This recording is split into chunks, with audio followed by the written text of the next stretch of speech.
right, make sure everything's working.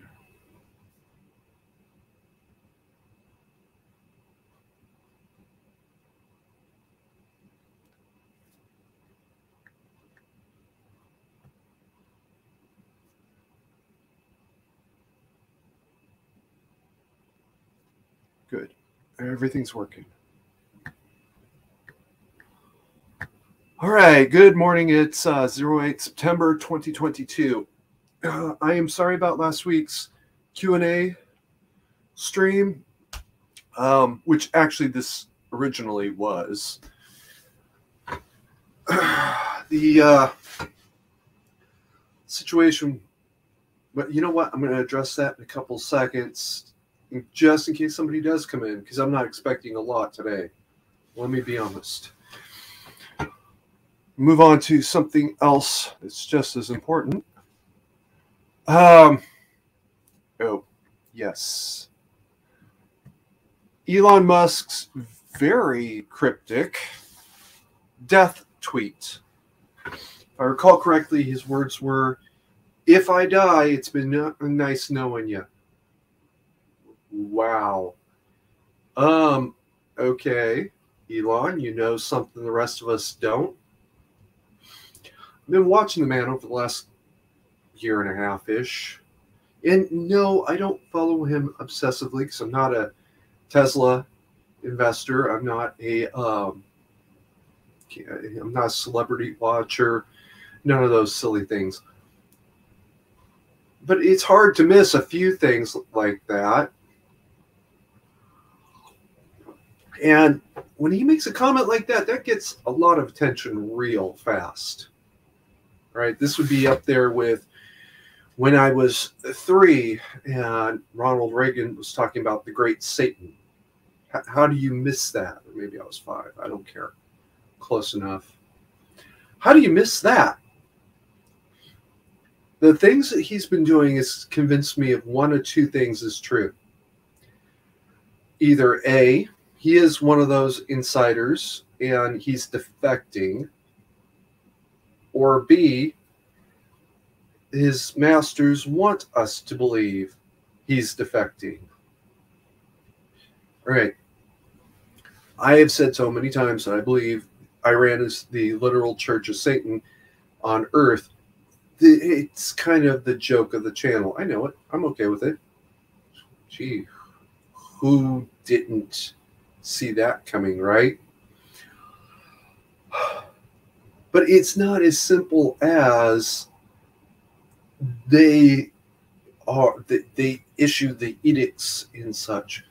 Remember, this is built upon the literal money and philosophy of Nazi Germany.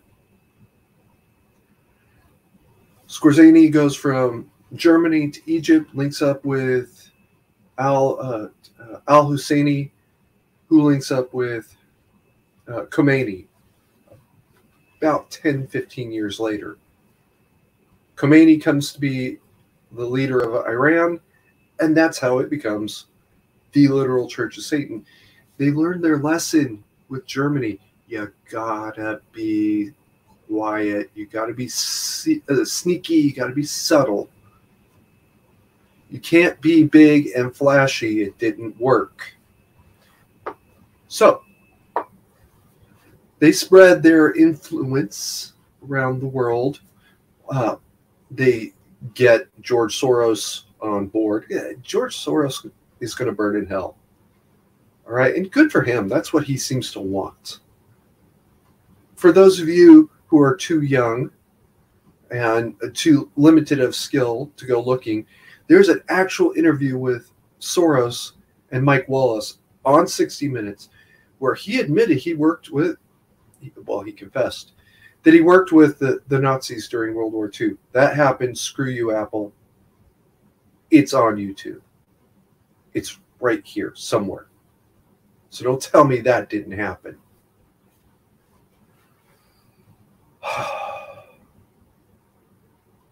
He's okay with the plan, clearly. They probably, Iran reached out to him and said, we can help you a lot if you help us. And I'm thinking it was probably after the interview. Was it 92 or 82? Something like that. We can help you a lot. Oh, by the way, Otto Skorzeny was a friend of ours. Who?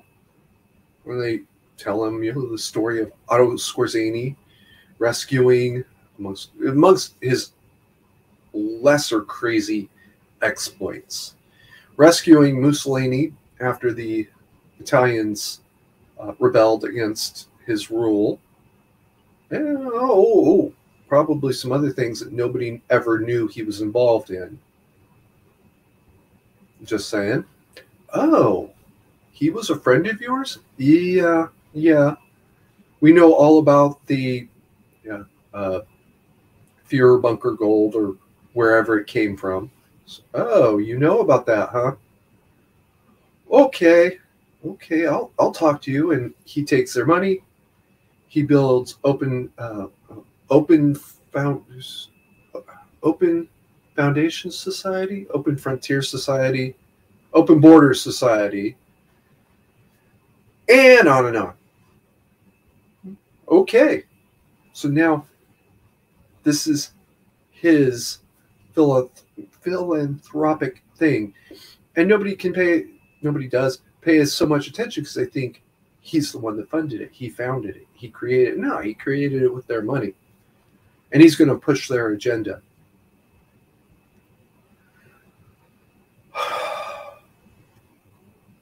They did this in thousands of places and hundreds of thousands of people. Vladimir Putin, I believe, is one of the recipients of the Iranian backing. I know half of the Democratic National Convention Committee, here in the United States got where they are with his money. Ironically enough, I don't think Nancy Pelosi and Dianne Feinstein did, but I believe they took the money after they got where they were.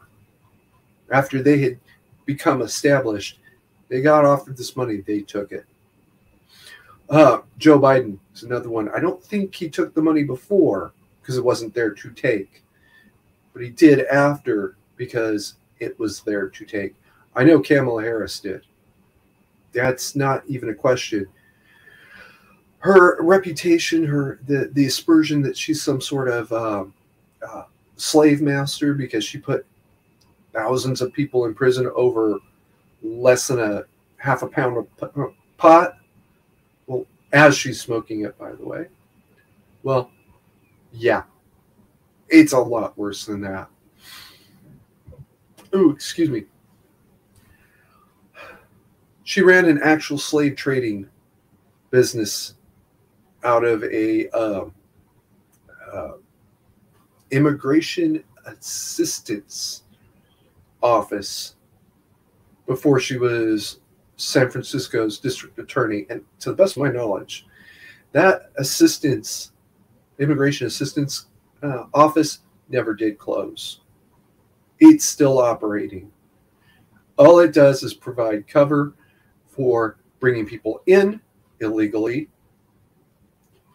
and sending them out into the world with contracts to work at this factory or on that farm or wherever it is they work. Bare minimum wages, if they have wages at all. I can't get too much deeper into those specifics because it involves people who are not in a position to defend themselves right now, namely her victims.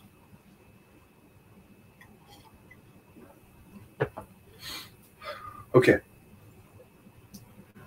I believe that earlier on in his life, Elon Musk was one of the adherents to the plan.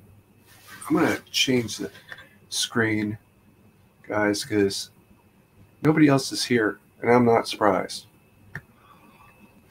I could pretend to be. That would make people happy. No. me take a look. Okay, that's better. All right, that'll do for now. Earlier on in his life, when he was still a leftist, let's just get to the real here. When he was still a leftist, Elon Musk was one of the adherents to the ideal of the leftist world.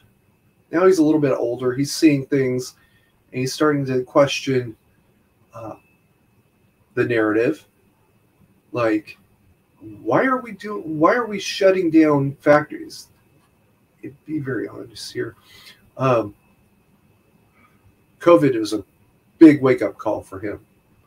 Why are we shutting down factories like that? We could take this measure, we could do this, we could do that, we could do something else. I slowly started moving him away. Now, maybe he never got deep enough to find out where that rabbit hole goes. All right?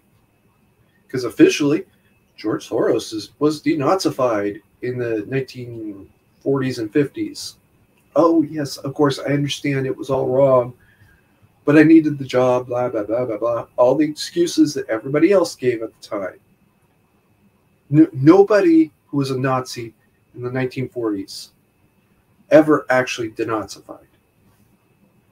Right? But they gave all the right excuses. I needed the job. What was I supposed to do? No, no, no. I'll never do anything like that again. Oh, excuse me.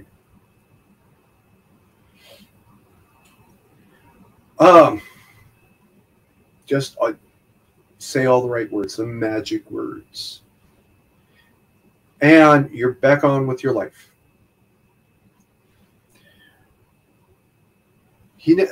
Musk never got deep enough to actually get into that part of the rabbit hole, but he got deep enough to know there is a rabbit hole, and he's in it. And he's decided to walk out. You don't walk out of the rabbit hole. Vince Foster tried to walk out of the rabbit hole. Vince Foster made a decision to kill himself.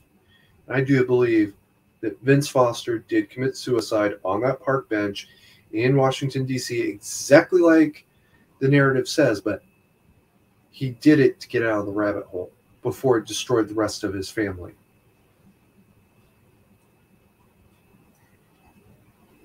I'm going to do something real quick to make sure this is working.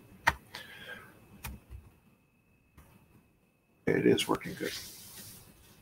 Should have done that earlier. You don't get out of the rabbit hole. All right. Jeffrey Epstein died under extraordinarily unusual and interesting circumstances. And that's the way that really is. And now that he's dead, nobody's questioning the narrative basically at all. There's a couple of cops, I think they've been fired, but that's basically it. Mysterious. Jeffrey Epstein was also so far down that rabbit hole. I believe he made an actual flight into Iran, whether it's Tehran proper or one of the other cities. I don't know. Not even going to pretend. But he made a full trip to Iran to be a full front member. He was a pawn. He knew it. He knew they knew it. He knew his time was short. But by God damn, there's a lot of money. And there's a lot of young pussy to get between now and the time I die. Never occurred to him that time might come a lot sooner than he thought.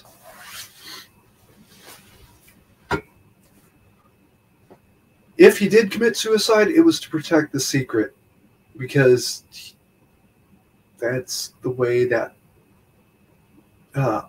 secret organizations like that do work.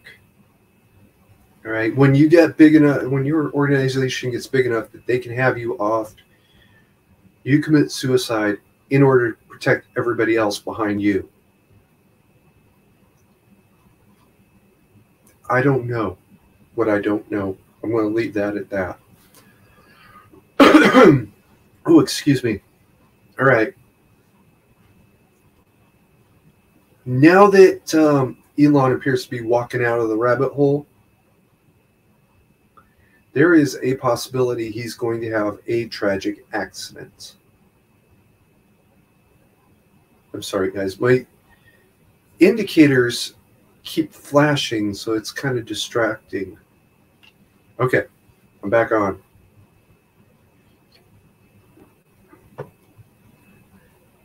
If he's walking out of the rabbit hole, they're going to drag him back in one way or another.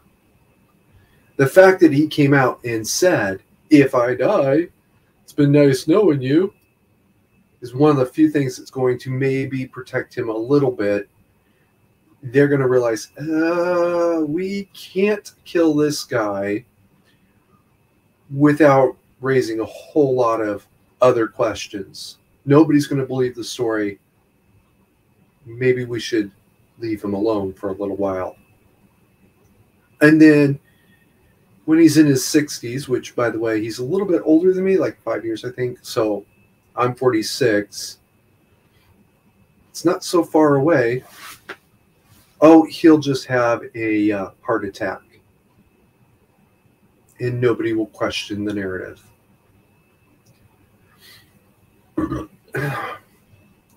They had Scalia assassinated. How hard would it be to have Elon Musk? There, I said it. Supreme Court Chief Justice Scalia was assassinated. He didn't die of a heart attack. He was assassinated. This is a very troubling development in so many ways. The good news is it might not work out the way they planned.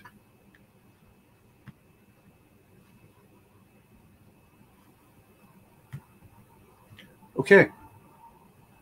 So I'm going to move on to the next, or actually the original subject. About an hour after last week's stream, I got a call from Dad. There was a fire in Shasta County, and he can't get the generator started. He could get it started, but he couldn't keep it running. We're trying to get it started, but I knew there was no chance of getting that afternoon stream done. It was going to not happen at this point. The fire turned out to, I should give a little bit of context to that. The 2020 campfire, it's called campfire because it was along Camp Road. About 20 minutes or so before the first call of a fire came in, power went out throughout the area. That is why Gavin Newsom basically pinned it off on PG&E. It doesn't matter if they did it or not. They were going to be found guilty. That was it. That was the end of that discussion. Oh, by the way, the part that you're not hearing about in the news, when you do hear about the campfire, is there had been a public safety power shutdown during that time frame. So it's not like PG&E was being irresponsible. All right. And that's part of the reason why I don't believe that PG&E caused that fire. I believe they were just blamed for it. Because if the state of California was responsible, it'd be billions of dollars. Remember, this is public officials who made public policy decisions that applied to PG&E, by the way. And they all screwed up the same way at the same time. Oops. They would be going to prison for absolute sure and certain. Now, they're not going to prison. They just blame it all on PG&E. Oh, you didn't maintain your equipment. No, the equipment failure was caused by the fire. It didn't cause the fire. You will never convince me of anything else.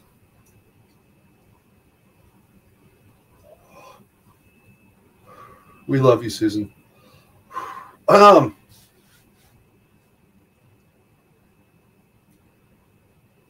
With that knowledge in mind, though, that the blackout and a fire were tied together like that, Dad understandably panicked. Started the generator, got ready to start the sprinklers the moment he knew that there was a fire headed his way. And then it never did come, but he also couldn't get the generator started. He needed me to help him. I came home. I spent a basically 4 3/4 day weekend. Actually, I think that's right. We're trying to figure out the problem, and we never did. We think we've got it isolated to one particular circuit. He's got to have called the electrician by now. This is Thursday, and I came home Sunday evening, so yeah.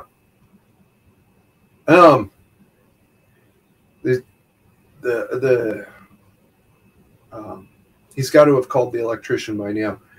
He thinks it's the generator. Yeah, he probably more right than wrong. But I think it's a short circuit in there. And if he does keep that line energized and the Jenny running, he's going to have an electric fire. And a bad one at that. And I know I'm right. I could feel the electricity up in the compartment when I was in there the one time that we switched places. Yes, there's something wrong in here. As a matter of fact, it's because I threw a temper tantrum. I said, no, there's a short circuit in there. Well, okay, you find it. Yeah, okay. I didn't find it. But it ran for a couple seconds, and I could feel like, yeah, there's something in here. He should have the Jenny at the service tech's place by now. Probably sitting on a shelf waiting to get done, but it's got to be there by now. I should call him and find out. I should call him and pester him about that. I will. I'll do that. Either way, he's having that checked. He's going to call the electrician. But that's where I spent 4 days. That's how I spent 4 days.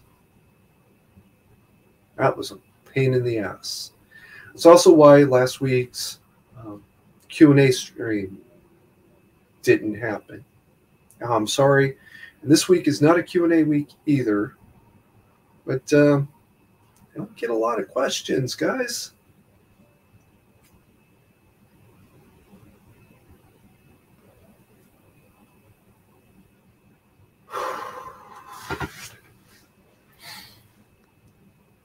All right.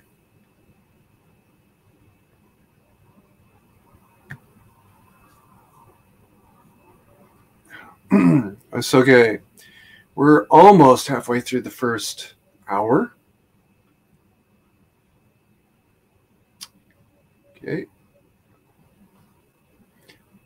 I didn't have time to bring this up this morning. Oops. Sorry. There we go. That's better. I didn't have time to bring it up this morning, but Joe Biden's threat to democracy speech. You cannot unring the bell after you've rung it. When you literally declare at least half the country to be a threat to democracy, you're actually declaring war on them. When you declare that the only way that they're going to take on the United States is with F-15s, all right, and nuclear bombs, you are literally telling them you are going to kill them.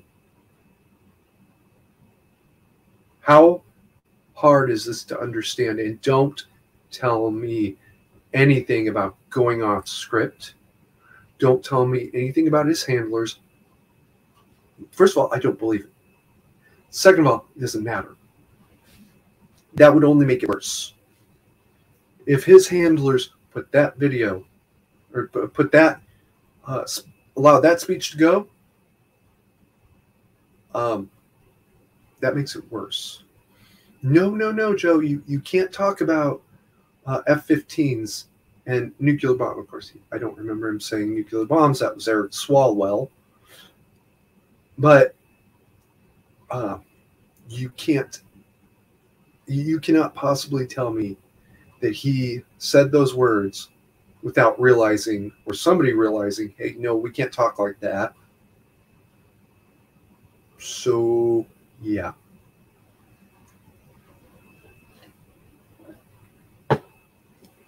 He's literally telling, and when somebody tells you exactly what they are, believe them. I'm an asshole, all right? I am a disturbed sociopath. I have PTSD. I have anxiety.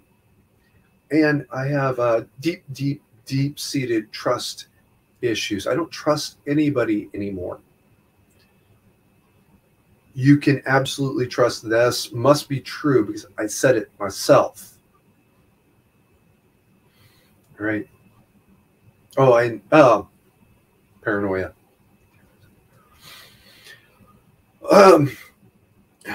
You can absolutely trust that those statements are true.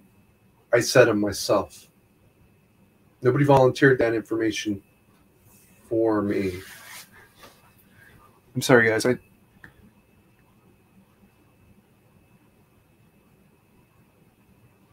Okay. There we go. You don't have to extrapolate that I have PTSD and paranoia and anxiety, right? You know it's true. I'm not going to lie about my bad qualities. I'm going to lie about my good qualities. Like I donate to orphanages and homeless charities.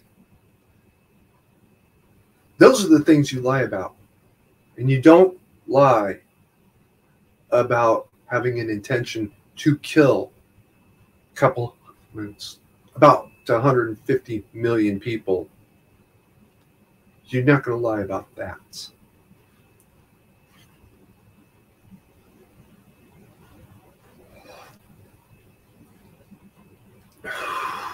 And F-15s. That was kind of lame, to be perfectly blunt, but moving right along.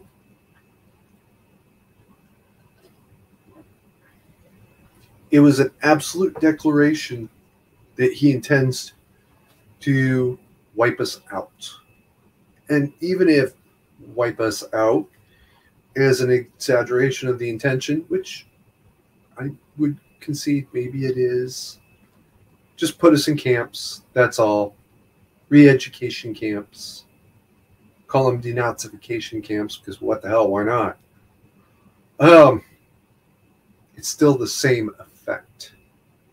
At the end of the day, that is the intention. Get us out of the equation. And if we die in the camps, or if we die refusing to go to the camps, well, who cares? They're Trumpers.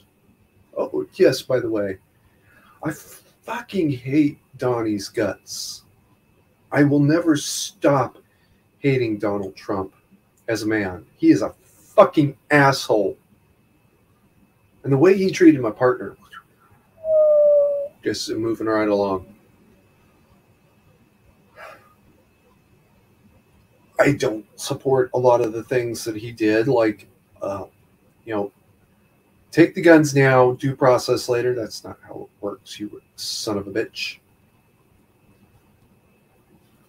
But comparing him to the alternatives, what am I supposed to do? The alternative is literally in Iran's pocket. I think they tried to recruit him in the 90s. I think the infamous photo of Donald Trump with Jeffrey Epstein was from 1987. And if you know a better date, let me know.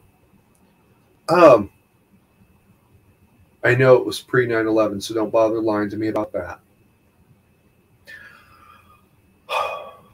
I think some of what he said on 9/11 tied into them trying to recruit him. He find out who these people really are and what they're really about, and he said, I'm out. I'm done. I'm gone. Bye."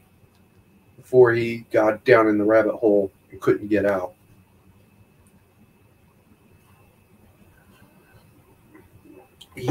And whether I'm right or wrong doesn't actually matter that much.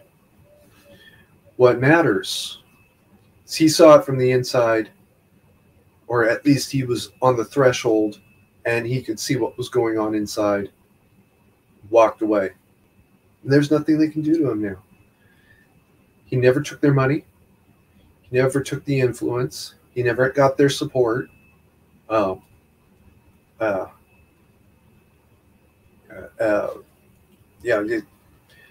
He went out to Epstein Island. Yeah, I believe he did. And he got out there and he found out what's going on out there. And he said, no, I'm out.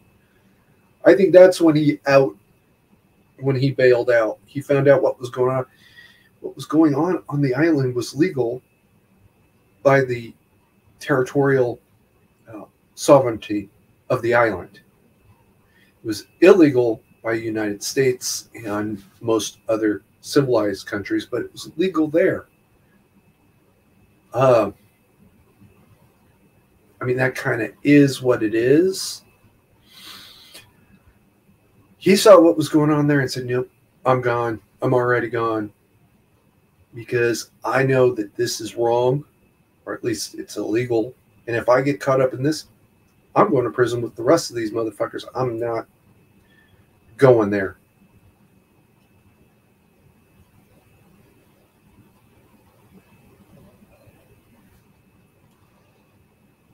Then he started digging deeper and deeper and started seeing, hey, wait a second.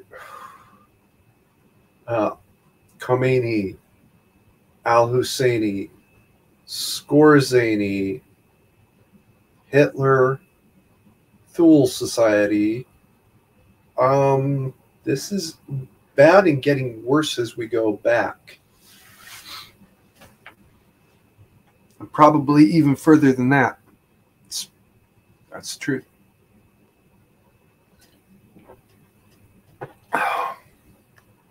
Again, this also ties into the Elon Musk tweet.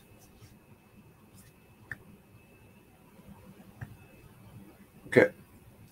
Now, here's Joe, who has taken the money. And he has taken the support.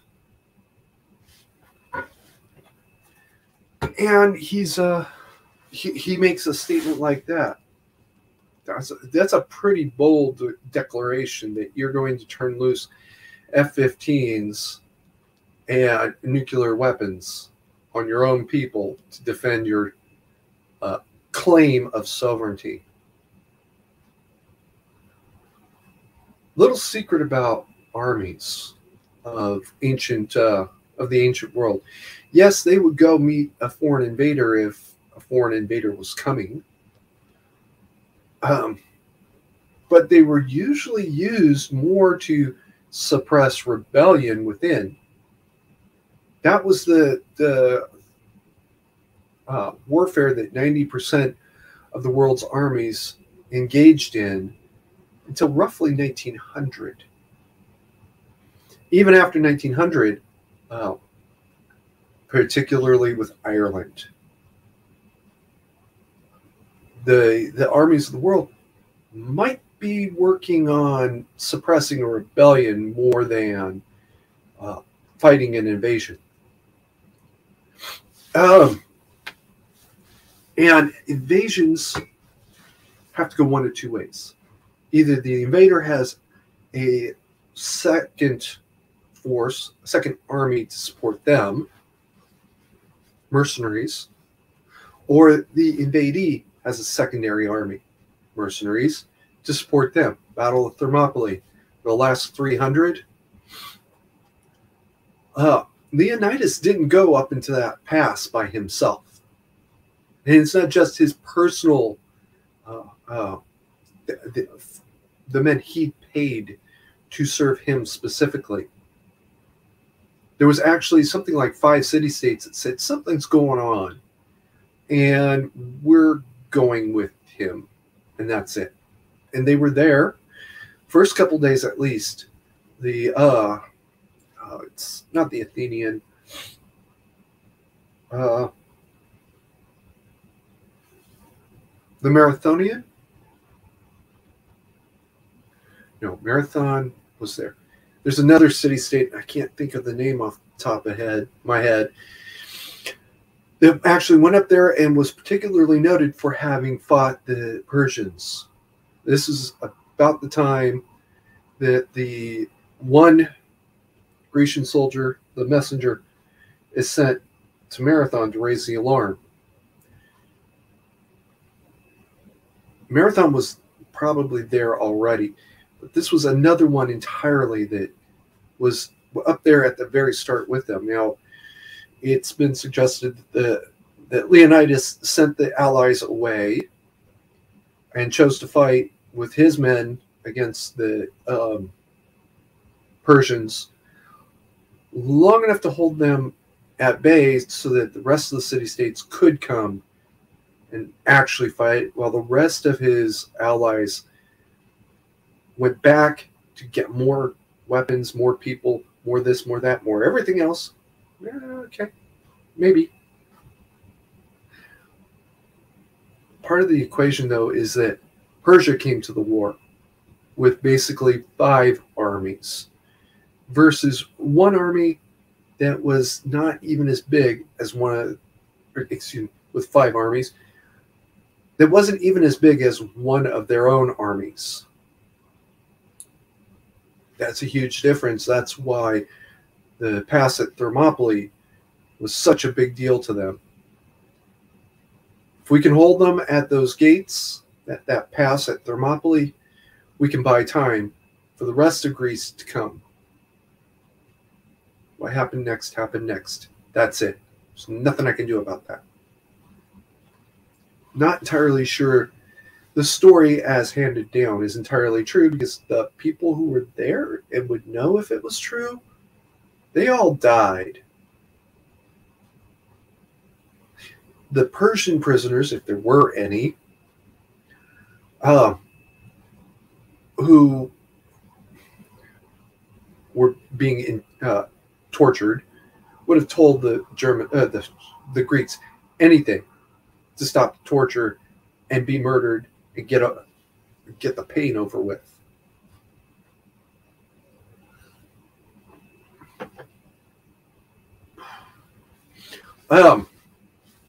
Be that as it may, here I am talking about Persians again. And yet I'm still alive. Amazing.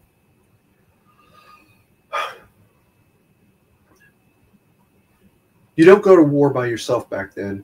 You go to war with 2, 3, 5 allies. Skip forward to 1900-ish, and the idea of turning loose the army with machine guns on basically unarmed civilians is not such a hot idea. That doesn't look so good in the international press, especially with the League of Nations supposedly preventing you from doing that, except Manchuria moving right along. They don't want to go that route. They don't want to go that way. So they back away.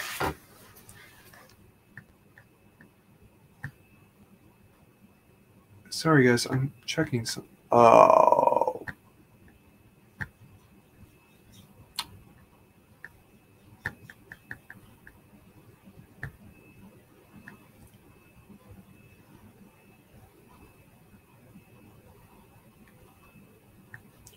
Okay, well, I think I know why nobody's showing up. It's because it's still unlisted mode. Yeah. One of these days I'll know what I'm actually doing here.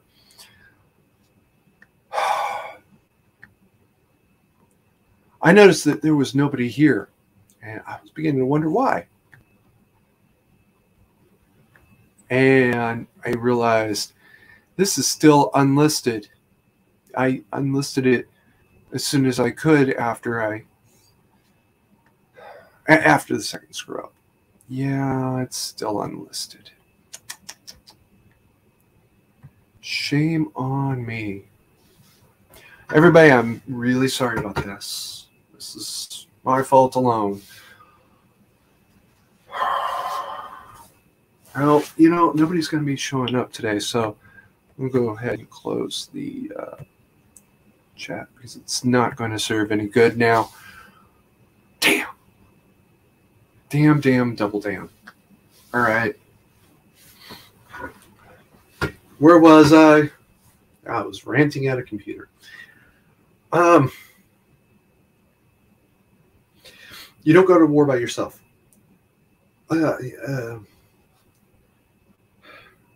Joe is not planning on going to war by himself.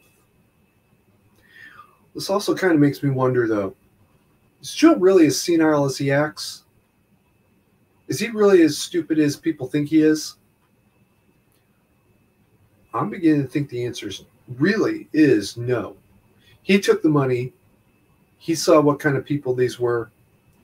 And he made... he went the Miley route. General Miley began to tenure his resignation under Trump. But then he never submitted the resignation and said something to the effect, fuck it, I'll take him down from the inside. I'm beginning to believe that Joe is doing the same thing. He knows the people he's dealing with are really awful, evil, terrible people. And he's doing everything he can subvert them without winding up like Vince Foster or Jeffrey Epstein or fill in the blanks.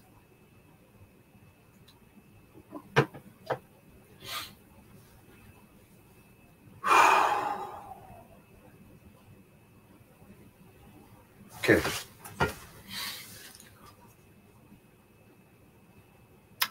Because of the failures this week, I'm probably going to wrap this one up a little on the early side.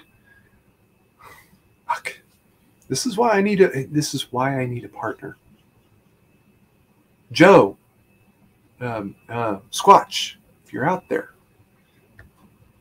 All right.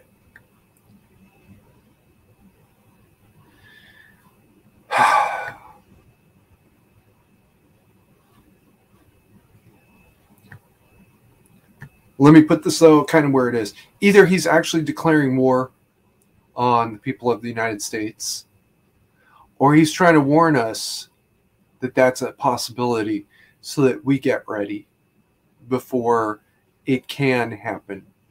I can look y'all in the eye and say, you know what? I'm not sure. I don't know. I don't really know what's in the man's mind. And it would be fair to say that maybe he doesn't either.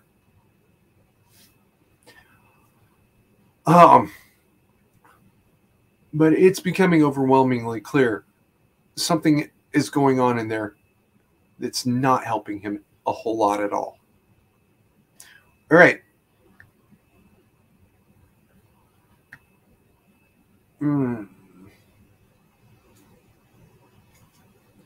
My AR-15-ish proposal. Share screen. I think it's... yeah, it's right there. Good.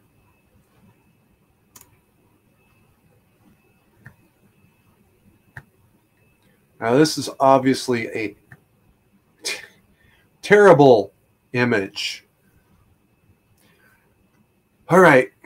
I am absolutely dedicated to this idea that you have to have iron sights on all firearms.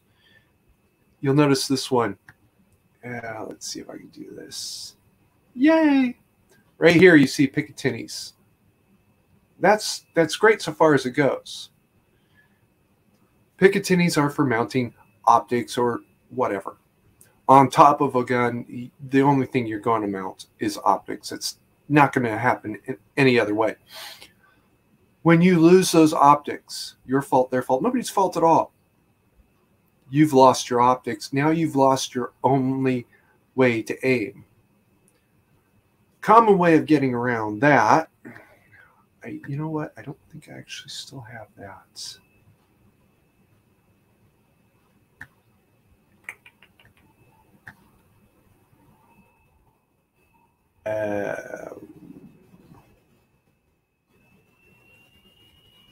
Is it in there? I don't think it's in there now. Anyway, a common way of getting around that is to mount. Okay, here's a good one. And actually, this one's proves my concept is true. Is something called a flip-up sight.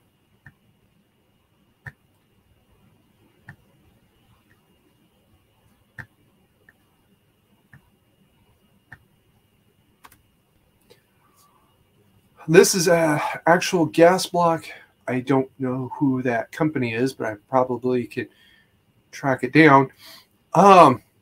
It's a permanently mounted flip-up sight. The problem with flip-up sights is they're typically bolted down, screwed down onto the, mounted to the Picatinny's, which means people keep putting them on, taking them off, putting them on, taking them off. If nothing else, the screws or bolts or whatever it is that keeps them on the, well, that's not it, but anyway, it keeps them on the Picatinny. It gets loose, you tighten it up. It gets loose again, you tighten it up again. Or it gets jostled. Or it gets banged, or it gets a million other things that you lose your zero. This one it clearly has a minimum of pivot. Yes, flip-up sights, as they go up and down, also lose their zero, but a whole lot less than something that's bolted to the gun, Picatinny'd, whatever the hell you want to call it. I don't give a shit. Stop that screen. You know what? Let's just leave it like this. This one already exists, so this is a great example. Permanently mounted flip-up sights. That way you can keep your Picatinny's, right? Because people love Picatinny's. Hell, I like them too. That's the truth. Or your M-locks, which I never liked those, but that's a totally separate subject.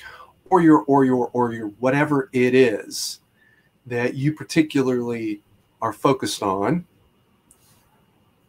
without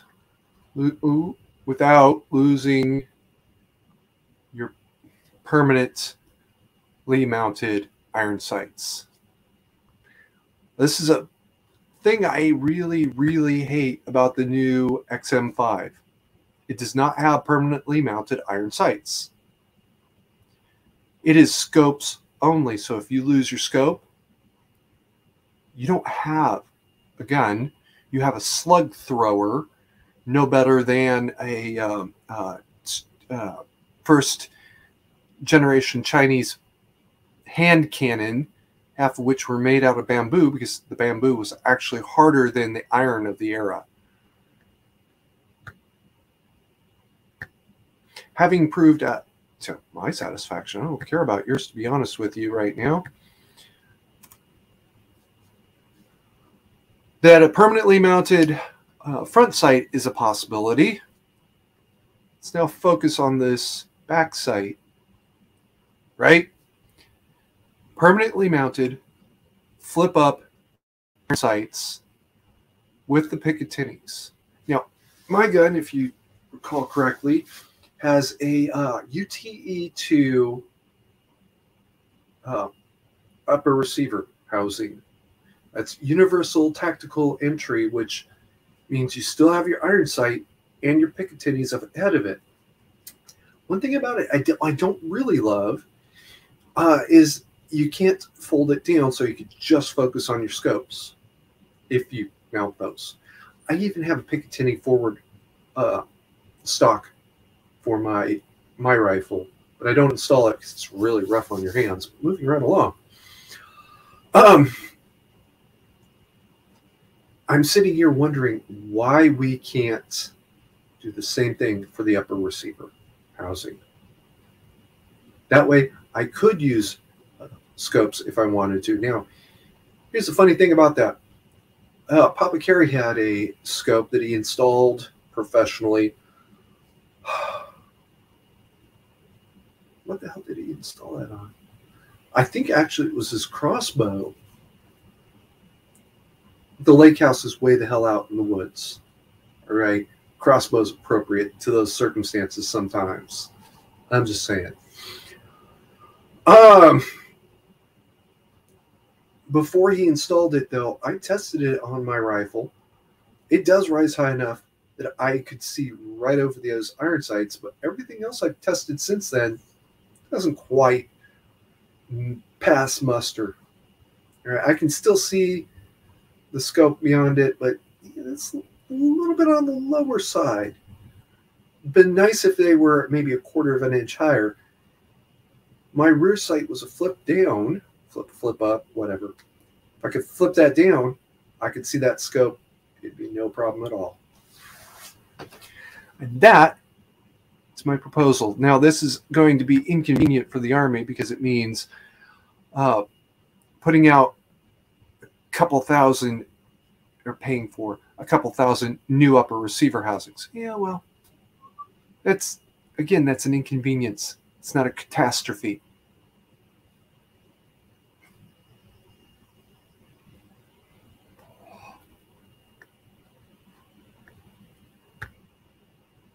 Oh, that needs to go away.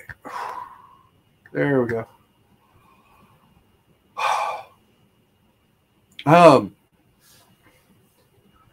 A catastrophe would be that you're stuck with your scope when your scope is meant to engage at about a quarter of a mile, right? Or at least 1,000 feet. Yeah, 1,000 feet. And you still have to use your scope, and your scope is narrowing your worldview to about this. So you're not seeing all of that as a horde charges. And now you need to just flip to fuck you and everything around you mode. And you're sitting there focusing on the minutia when you need to be seeing the big picture. Take the scope off, switch the flip up sights, and just go.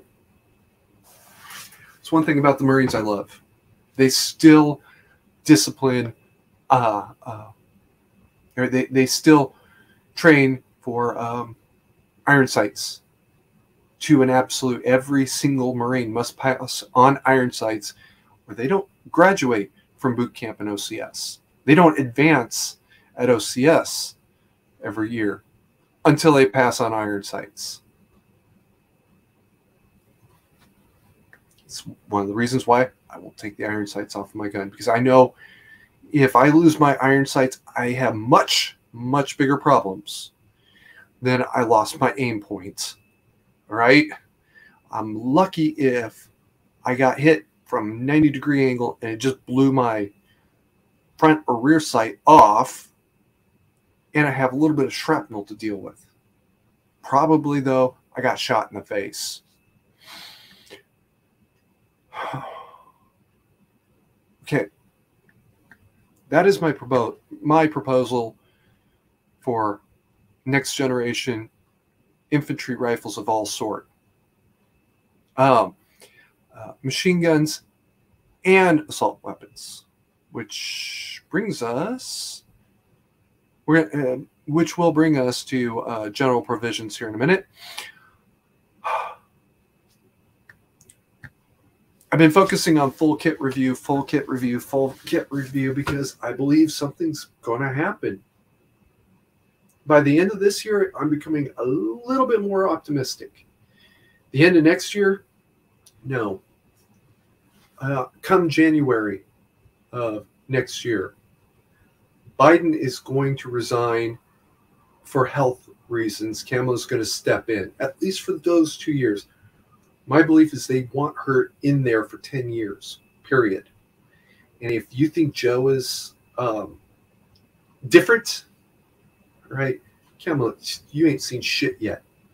Kamala is an absolute adherent to the Satanic Church. Joe is kind of a más o menos.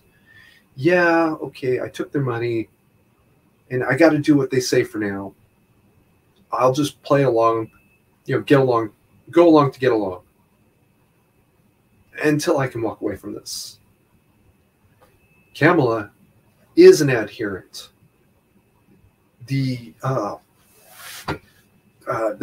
Immigration Assistance Service was just a cover to protect her real action. She is an absolute slaver. She enjoys it. Yeah. Okay. I gotta watch my language here. Not because of "we love you, Susan," you cunt, but because of how I learned these things. It is what it is. I know what I know.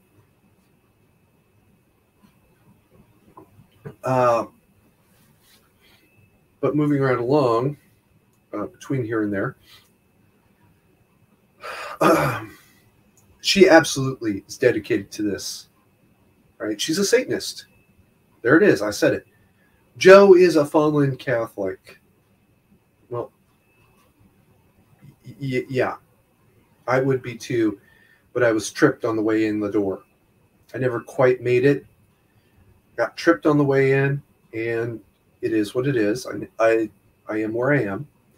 But me and Joe are both sitting on the curb outside. Now, what Joe does with that, whether he decides he's going to sit on the curb and hold up the sign saying, "Repent, for the end is nigh," holding it upside down so that people think it's a joke, or whether he joins the Church of Satan saying, "You know what, fuck it, I'm out."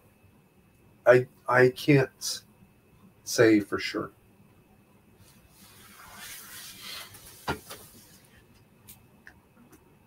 But it's going to have that ball is going to get rolling by January of next year. They want her in that office for 10 years, and then she's going to tear a storm that makes anything you thought you'd seen in the past look like practical joke. An inconvenience. All right. For those of you that believe the shit post about the Ruby Ridge conspiracies, I don't. It's none of that's true. All right. The bare facts are true. Yeah, okay. But the idea that this was an assassination is bullshit. It's just bullshit. Fuck you. If they wanted those people dead, the Weavers dead, they would have sent drug dealers up to take care of it for them. Yeah. Yeah, there's actual motorcycle gangs, especially meth dealers and meth cookers that owe the FBI a lot of favors. Taking out some family because they become a problem, they're fine with that. This is not their problem. That's not a problem for them. And they make it look like a drug deal gone bad. There. That's one of the dirty little secrets of the FBI that nobody knows about.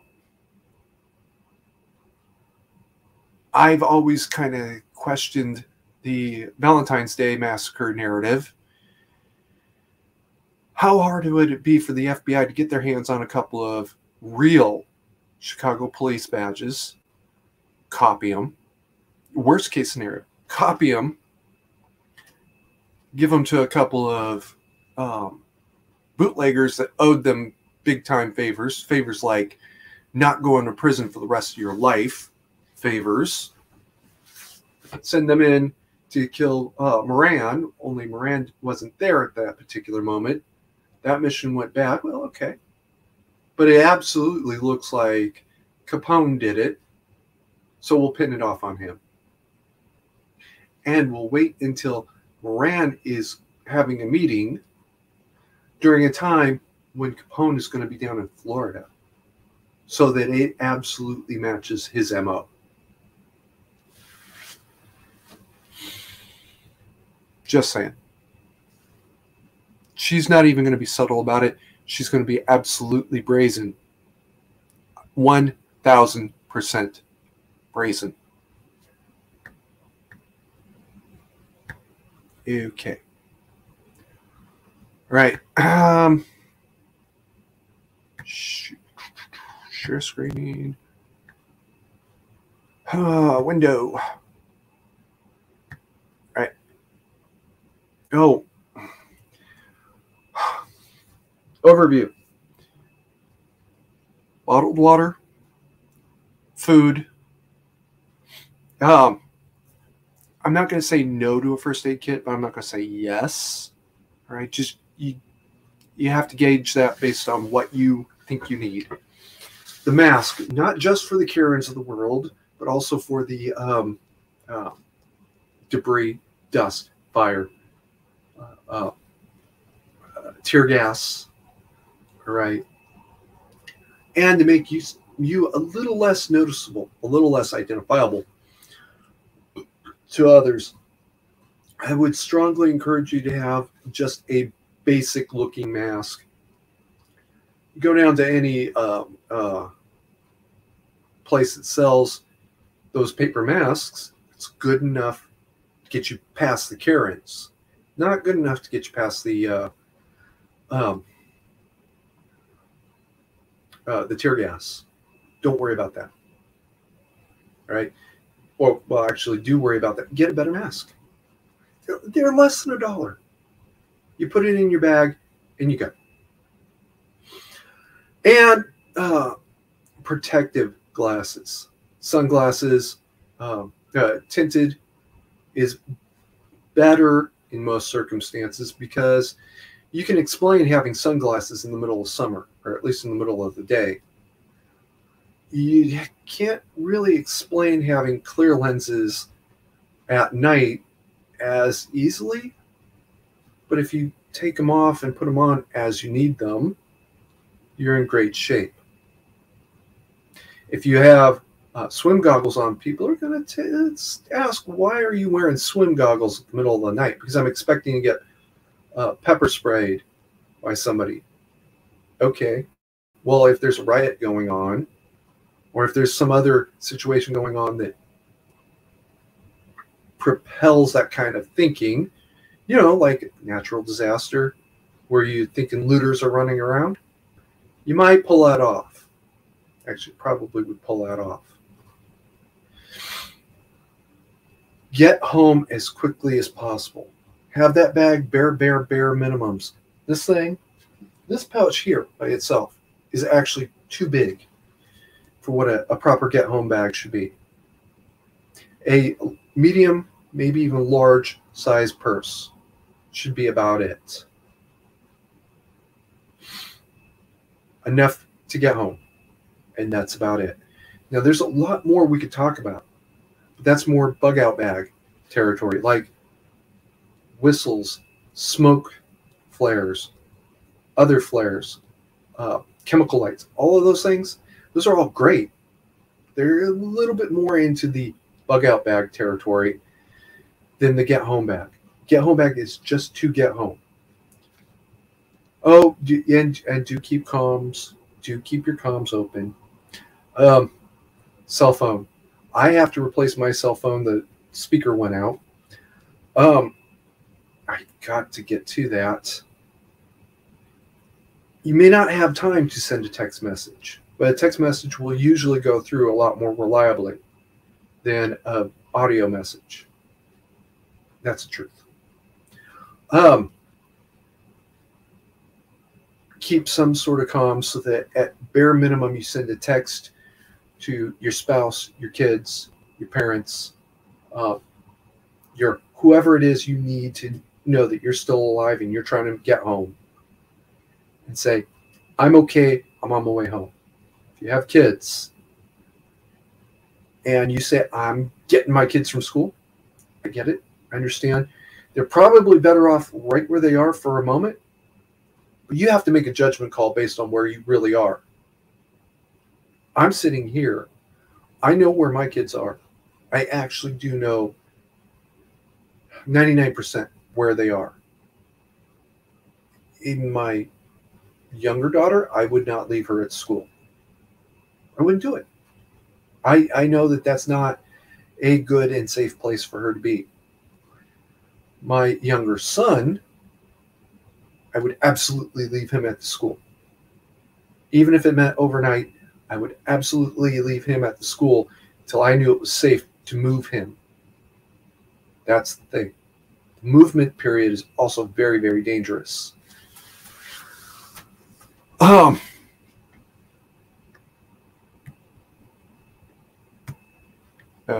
What the hell?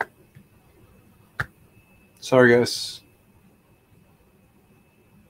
I just discovered that if you have your share screen window open too long, no, or maybe it was just my own fault.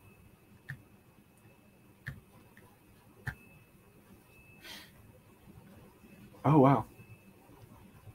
Okay. I am going to blow that up a little bit. Last week I had closed on this, but I didn't quite finish it because situation got ahead of me.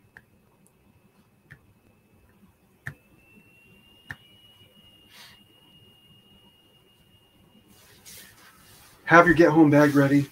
Have it in, if you can get 3 or 4 get home bags ready, do it. Have one at your desk, have one in your car. Have one somewhere else that it's reasonably well protected. With your kids, especially if you have younger children who don't understand, you put it in their backpack. You say, oh, this is in case you get stuck at school. Don't touch this unless you get stuck at school. Yes, mommy. Yes, daddy. And of course, if it's candy, they'll hit it right away anyway. Okay. So you make them go stand in a corner for 15 minutes to think about what they did. That's the worst of it. At least they got home today. Deal with tomorrow. Okay.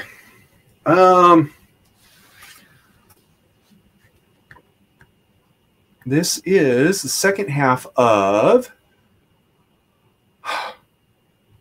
General Provisions, Section 3, Definitions.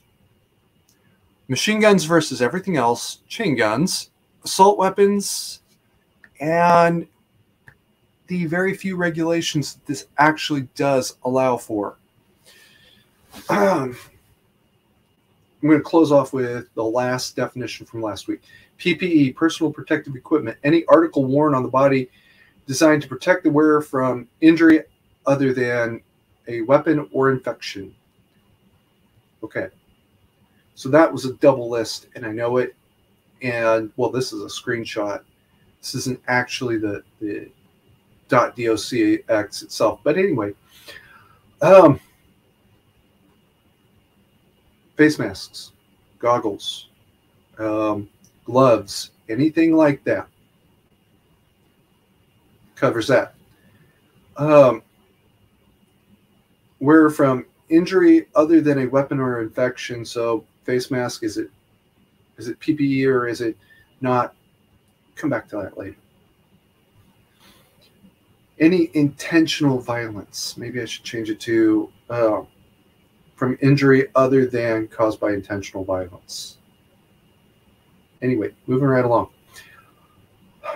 Any item listed here is included in the protections of this act, including restrictions on states' ability to regulate same. This in no way restricts protection to future types of weapons not listed here. Okay, the states have no right to regulate anything under this act except concealed carry permit. That is black letter. That is a set in stone thing. They can't even write new laws to cover new felonies without running it through Congress first. Let's say the state of Orange has decided that they are going to make it a felony to wear a mask in public unless it is a declared emergency.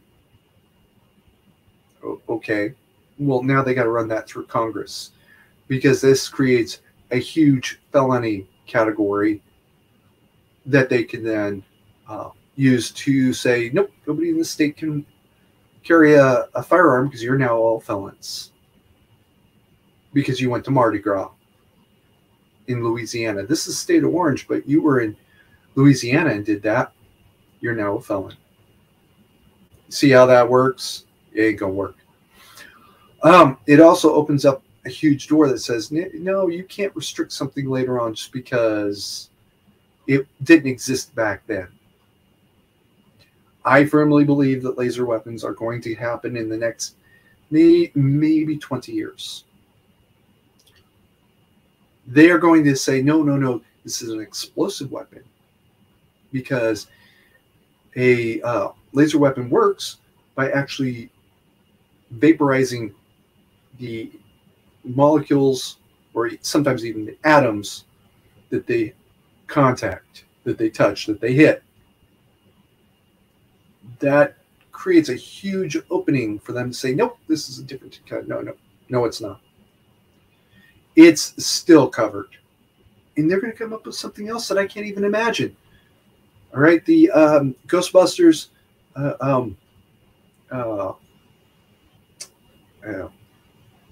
wands, the wands that the Ghostbusters use.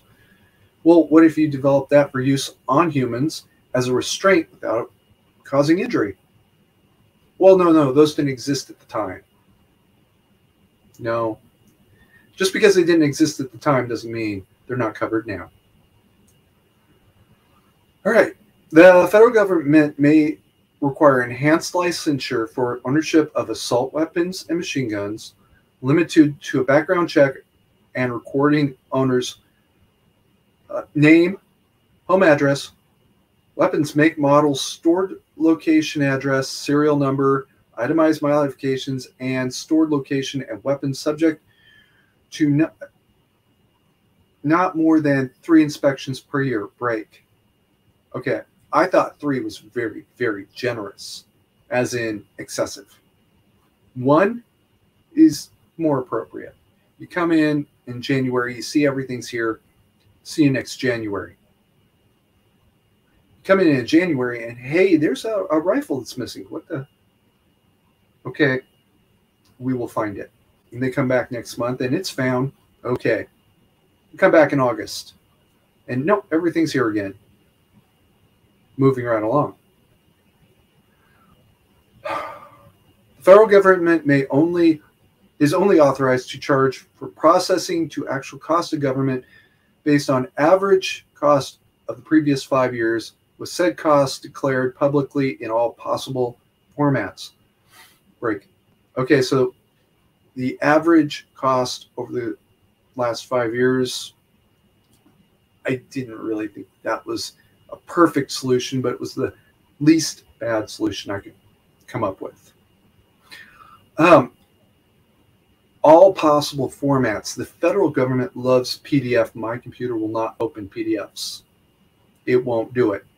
What I have to do is download it, mail it to myself, open it on my email, and then I can kind of read it, because it's this much of the screen versus this much of the screen.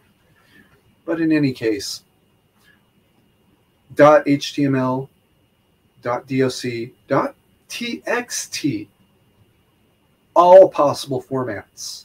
Take a screenshot, put it up as a JPEG, or a GIF, or whatever else is out there. Continuing on. The states, counties, and cities are forbidden to require or ban the use of PPE. Break. Yeah, I'm talking about California. Mandatory use of PPE not related to the nature of employment via regulatory agencies can only be imposed by the president for a period of 3 months and that's extended by Congress on a 2/3 majority vote of both houses for a period of not more than 6 months per vote. Oops. Give me a second, guys.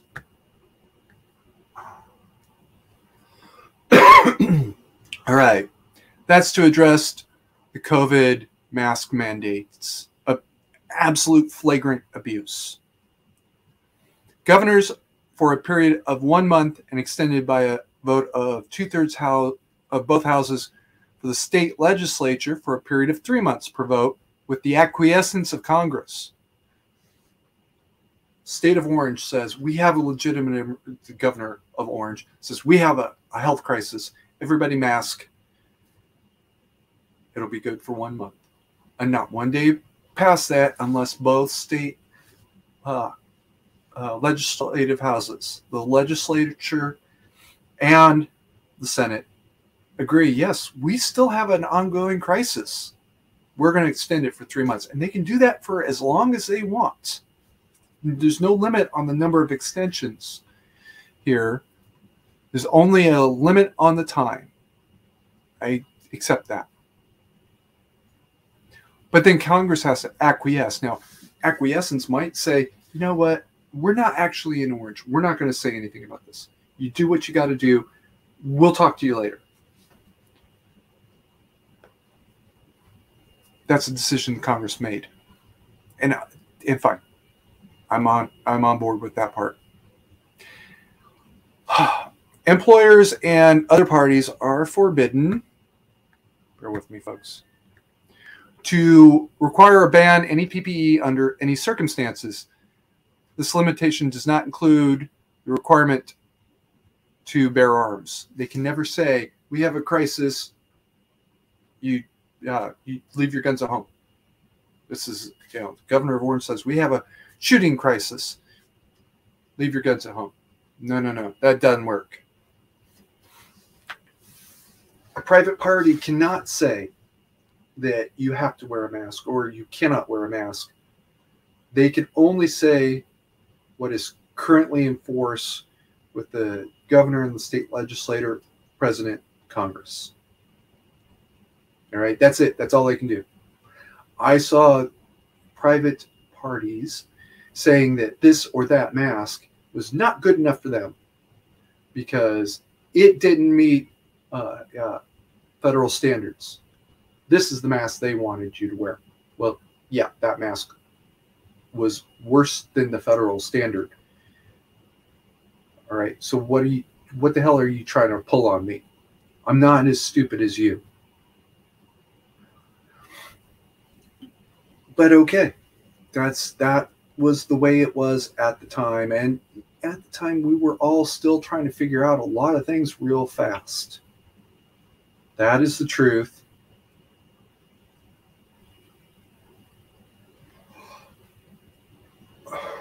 We love you, Susan. This is a personal bone of mine because that happened to me during the pandemic. Happened to my uncle during the pandemic, and I walk up to the door, and Pappa Carry and my uncle are coming out.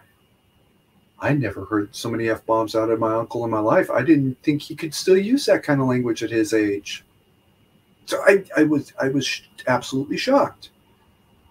What the hell? They were being thrown out of a restaurant because they were not meeting Oregon state masking requirements. Uncle had a mask on, but the manager of the restaurant said, no, it doesn't meet the state standards. I went back a couple days later. Yes, it did meet state standards. Oops. That's a problem that would come up anyway, even under this. But this is an attempt to address some of the abuses of 2020 and 2021. We're not seeing those abuses now because people are like, yeah, fuck you. We know better at this point.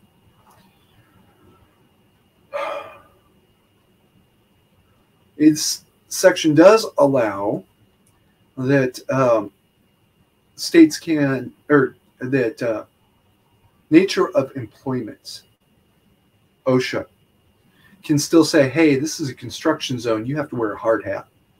Or, hey, this is a methane processing facility. You have to wear a mask suitable for working with methane. What else it's suitable for is something else OSHA can say at that point. Hey, this is a hospital. You have to wear a medical grade mask.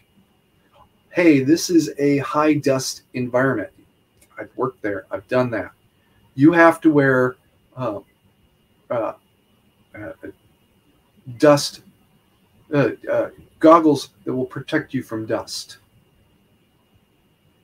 Okay, all right, fine. I get that. But that's it. That's all they can do. I did not include in here the fact that those standards could be challenged in court. I really did think about that. I might do it sometime in the future, but in the meantime, my thought was leave that alone. Let other people grok on this. Maybe weigh at it later. I do know, however, and I sent something to Brent, or excuse me, Tuba. Actually, not long after Brent passed away, saying, hey, what about this? And it was not properly spelled. It was not proofread. It was just quickly typed out. And at the end of it, it said, in the event of a challenge, the courts are to assume the agency more likely to be in error, right? The state's got to make the case of a need that people do not have to make as high a standard for objection. And that is what it is. It didn't go in right away because, as Fix pointed out, right now is not a good time for this fight, first of all. Second of all, it opened up a lot of doors for self-declared experts to make a lot of ridiculous claims. This was before the 5G story, ridiculous lie, started floating along. Put an end to that. Start talking about reality again. All right. Okay, I'm going to wrap this up early because I screwed up again. Well, I didn't screw up last week, but I did screw up this week, and last week did not go well. So might as well make it short and spare you guys any ridiculous rambling. This is actually going to go up again at 1700, which would have been the normal Q&A time. As a premiere, if I can get it up, if I can download it, between here and there. This is SCA week, so no Q&A this week. Sorry, guys. Maybe not so sorry. At this point, I imagine you'd be thanking me. Next week, Q&A. Remember, Iran created the coronavirus and framed China. Yes, Apple, I said that. The 9017 is still coming, even if it's much, much slower than I thought. Keep calm and mandatory carry on.